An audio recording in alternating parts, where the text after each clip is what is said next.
안녕하세요. 수다몽더 신화 키담입니다. 오늘부터 새롭게 들어가는 채널 신화 채널인데요. 여러분들이 신화 얘기 재밌어하고 좋아해 주셨으면 좋겠어요.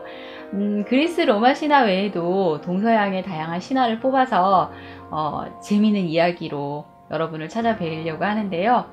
먼저 그리스 로마 신화 이야기를 하겠지만 이어서 북유럽 신화나 그리고 아시아, 이집트, 아프리카 등등의 신화도 함께 이야기해 보겠습니다. 오늘은 그리스 로마 신화 중에서 미의 여신 아프로디테의 사랑을 받았던 미소년 아도니스에 대한 이야기 해보려고 합니다. 먼저 아도니스는 어떤 아이인지 출생에 대한 이야기부터 해야 될 것 같은데요. 옛날 시리아의 왕 키니라스가 있었는데 그에게는 미르나라는 이름의 아름다운 딸이 있었어요. 키니라스는 아름다운 조각상 여인과 결혼했던 피그말리온의 손자예요. 피그말리온 이야기를 먼저 했어야 되나요? 피그말리온 이야기도 나중에 진행해 볼게요. 미르나는 너무나 예뻐서 아름다워서 이 구원하는 귀족 청년들이 줄을 섰을 정도인데요. 또 미르나의 엄마 역시 우리 딸 머리카락은 아프로디테의 머리카락보다 훨씬 고울 거야 라며 떠벌리고 다니죠. 미르나도 자신의 아름다움을 좀 잘 알고 있었어요. 내가 좀 예쁘긴 예쁘지? 어쩌면 아프로디테보다 내가 더 예쁠지도 몰라 이러면서 우쭐하고 있었죠. 아름다움으로 이런 비교를 당하다니요. 아프로디테는 참을 수가 없었겠죠. 아프로디테는 자신의 아들 에로스를 불러서 미르나에게 사랑의 화살을 쏘라고 명령합니다. 화살을 맞으면 어떻게 되죠? 처음 본 이를 무조건 사랑하게 됩니다. 정말 불행하게도 미르나가 화살을 맞고 제일 처음 본 사람은 아버지였습니다. 미르나는 이때부터 아버지를 향한 미칠 듯한 사랑을 느끼게 됩니다. 그냥 사랑 아니고요. 아버지를 향한 강한 정욕을 함께 느껴서 견딜 수 없을 정도가 되죠. 미르나는 유모에게 도움을 청해서 어느 날 아버지에게 술을 먹여 인사불성으로 취하게 만든 다음 동침을 합니다. 신화는 알고 보면 이런 막장 이야기가 좀 많아요. 그쵸? 이렇게 아버지와 동침을 하게 된 미르나는 임신을 하게 되는데요. 아버지는 술에 취해 그날 밤 일을 기억 못해요. 그런데 결혼을 하지 않은 딸의 배가 점점 불러오니 황당했고요. 그 뱃속의 아이 아버지는 누구냐? 라고 물어보는데 충격적인 사실을 듣게 됩니다. 바로 자신이 그 아이의 아버지였던 거죠. 모든 걸 알게 된 키니라스는 수치감에 휩싸여서 딸을 죽이려고 했어요. 아버지를 피해서 겨우겨우 도망쳤던 미르나는 이름 없는 신에게 빕니다. 제가 죄를 지었으니 벌 받는 걸 두려워하지 않겠습니다. 살지도 죽지도 않는 상태로 만들어주세요. 그러자 신은 미르나를 모략나무로 만들었다고 해요. 여기서 미르나를 모략나무로 만든 신이 아프로디테라는 이야기도 있네요. 모략은 동방 박사들이 지상에 태어난 예수님을 경배할 때 바친 예물에 들어있던 건데 향료로 많이 쓰인다고 해요. 어쨌든 모략나무로 변한 미르나는 임신을 한 채여서 점점 불러왔고 10달 후에 아프로디테가 나무에서 아기를 꺼내는데 이 아기가 바로 아도니스입니다. 아프로디테는 아기를 받긴 했지만 자기가 키울 수는 없잖아요. 육아에 관심이 없어요. 그래서 아기를 상자에 담아서 하데스의 왕비인 포르세포네에게 가져갑니다. 그리고 상자를 열어보지 말고 그냥 보관을 해줘 라고 얘기를 하는데 어떻게 안 열어볼 수가 있겠어요. 페르세포네가 상자를 짠 여니까 너무나 아름다운 남자 아기가 들어있는 거예요. 이 사랑스러운 아도니스를 보자마자 반한 또 포르세포네는 오냐 또 예뻐하며 이 아기를 잘 길렀고요. 잘 자란 아기는 점점점 아름다운 미소년이 되어갔죠. 페르세포네는 이 아름다운 미소녀 아도니스와 사랑에 빠지게 됩니다. 자신이 키운 양아들로서가 아니라 남자로서 말이죠. 그런데 어느 날 아프로디테는 아들 에로스에게 젖을 먹이다가 에로스의 화살에 가슴을 찔리게 되는데요. 그때 또 마침 정말 바람직하게 자랐던 이 아도니스가 사냥을 하러 나왔는데 아프로디테랑 마주친 거예요. 아프로디테는 아도니스에게 완전히 빠져버립니다. 이건 화살 때문일까요? 미모 때문일까요? 아프로디테는 포르세포네를 찾아가서 내가 맡긴 물건 내놔라 하고 얘기를 하죠. 하지만 페르세포네는 그럴 수 없다며, 저승에 있는 건 다 내 거고 네가 이 저승으로 아도니스를 가져왔기 때문에 내가 아도니스는 내 거야 라며 소유권 주장을 하죠. 두 여신이 열심히 싸웁니다. 그래서 아프로디테는 제우스에게 이거 해결 좀 해줘 라고 부탁을 하죠. 제우스는 고민을 하다 내 달은 아프로디테랑 있고 내 달은 페르세포네랑 있고 또 내 달은 아도니스 마음대로 있어라 라며 판결을 내려요. 뭐 둘 다 이 결정에 순응을 하죠. 하지만 아프로디테에게는 비장의 비책이 있었는데요. 매혹의 허리띠 캐스토스 히마스가 있었죠.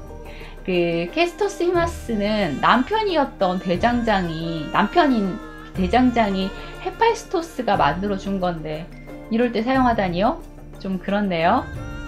여튼 이 캐스토스 히마스 덕분에 아르미스 역시 아도니스 역시 아프로디테에게 푹 빠져버렸고 페르세포네에게 돌아가야 된다는 걸 잊어버리고 둘이 꽁냥꽁냥 재미있는 시간을 보내요.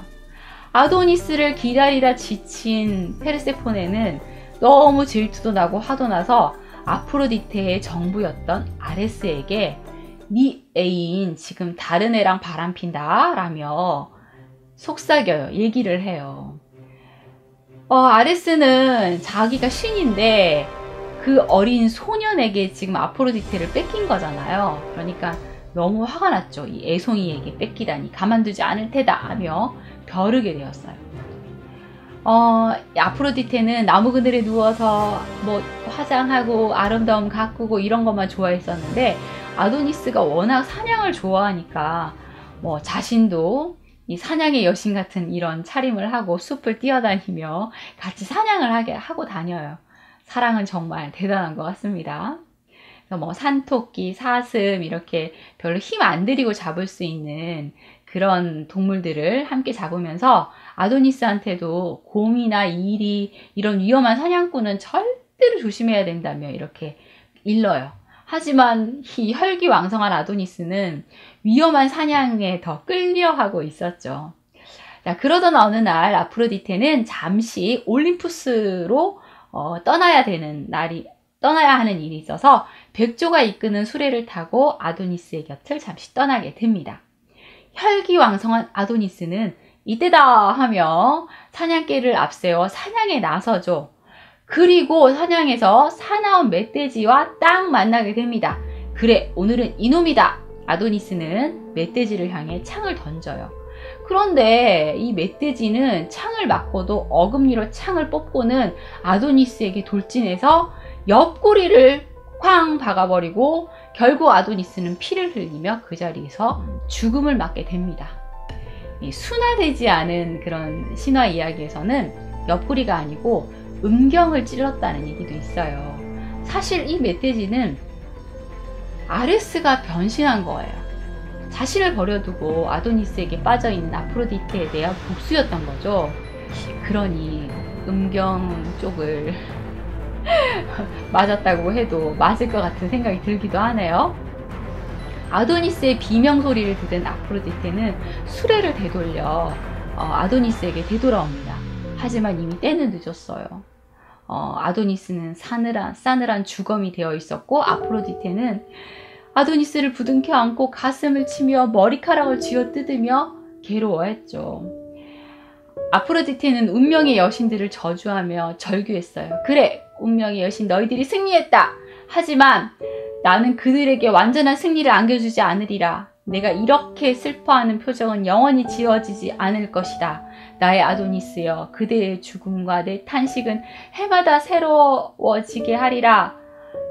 그대가 흘린 피를 꽃으로 피어나게 하리라. 라며 그 넥타르를 흘린 피에다가 이렇게 뿌려요. 넥타르는 신들이 마시는 그런 술? 신주라고 할 수 있겠네요. 피와 넥타르가 뒤섞이자 여기서 거품이 보글보글 나면서 거기서 피 햇빛에 빨간 꽃이 피어나는데요. 바람이 불어서 꽃은 또 피지만 또 산들 바람만 불어도 꽃잎이 떨어져 버리는 그 꽃을 바람꽃, 아네모네라고 부르게 되었다고 합니다. 아네모네는 4개월은 땅 위에 있고 또 4개월은 땅 속에 있고 4개월은 땅 위에 꽃으로 피고 또 4개월은 곡물의 형태의 씨앗으로 있게 되는 그런 꽃이라고 하네요.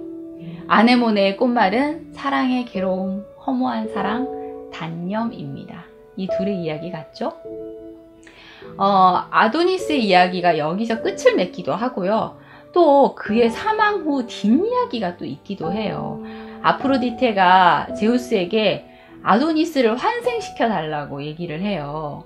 너무너무 간절히 조르니까 할 수 없이 아프로디테의 청을 들어주는데 조건을 단 것이 환생한 아도니스는 아프로디테와의 과거를 기억도 못하고 또 아프로디테를 못 알아본 채 또 환생하더라도 인간이기 때문에 또 죽게 될 거고 그런 죽는 아도니스를 너는 바라보며 괴로워할 것이다 라고 얘기를 하는데도 아프로디테가 강력히 환생을 해달라고 해서 할 수 없이 아도니스가 환생을 하는데 그가 바로 아이아스입니다. 아이아스의 아버지는 텔라몬인데요. 아킬레우스의 아버지 펠레우스와 형제예요. 그러니까 아킬레우스와 아이아스는 서로 사촌간인 거죠. 체구도 크고 힘도 세고 장수 중에 장수로 이 아킬레우스 다음으로 무공이 센 그런 사람이었다고 해요. 아도니스랑은 이미지가 좀 많이 다른 편이네요. 아이아스는 트로이 전쟁에서 헥토르와 여러 번 대결을 벌이지만 승부를 가릴 수 없었다고 해요. 또 아킬레우스가 전투에 안 나가겠다고 선언을 했을 때 트로이의 공격을 막아내면서 오디세우스를 구해주기도 합니다. 이 트로이 전쟁에서 그 아킬레우스가 아킬레스건의 화살을 맞아서 사망하잖아요. 이후에 이 아킬레우스의 방패와 갑옷을 두고 아이아스와 오디세우스가 그걸 서로 차지하려고 싸웠대요. 그런데 결국은 그걸 오디세우스가 차지하게 되니까 너무 화가 나서 정신을 살짝 놓은 거예요. 그래서 미쳐가지고 나가서 이 병사들 다 죽이겠다라고 이렇게 나가니까 이 아테네 여신이 아이아스를 살짝 돌게 해서 양떼들을 보고 그리스 장군인 걸로 알고 양떼를 마구마구 죽이는 일을 벌려요. 그리고 정신을 차려보니까 자기가 이상한 행동을 한 거예요. 그래서 너무너무 수치심을 느껴서 자살을 했다고 해요. 그리고 또 이 광경을 아프로디테가 모두 본 거죠. 이 환생을 한 아도니스의 죽음을 또 아프로디테가 지켜봐야 됐으니 또 그 아픔을 그대로 느꼈을 것 같네요. 미의 여신인 만큼 이 아름다웠던 아프로디테, 많은 연인들이 있었는데 이 아도니스와의 사랑만큼은 그녀에게도 아픔으로 자리 잡지 않았나 싶습니다.